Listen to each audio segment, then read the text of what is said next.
Hi guys, today I'm going to share with you 4 important steps that I learned in this first attempts of making our own homemade lotus paste mooncake. Number 1 is the pouring process. You must strain the lumpy bits in order to have a smooth paste. Number 2, use starch such as glutinous or corn flour to bind the lotus paste. If you do not add this, the paste become crumbly after a few days.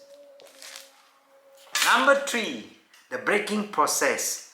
Hot and long baking process will expand the lotus paste and it will break this skin. To avoid this, bake for 10 minutes and take it out and brush with egg wash. Then leave it cool for another 30 minutes.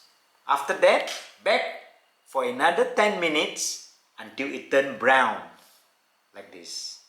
Number 4, after baking, you need to leave the mooncake rest in room temperature for 2 days so that it will shine and look so beautiful like this. After 2 days, my advice is put this mooncake in the fridge because our mooncake is homemade mooncake. We don't have preservative, no additive, and it will mold you fast. Let me taste.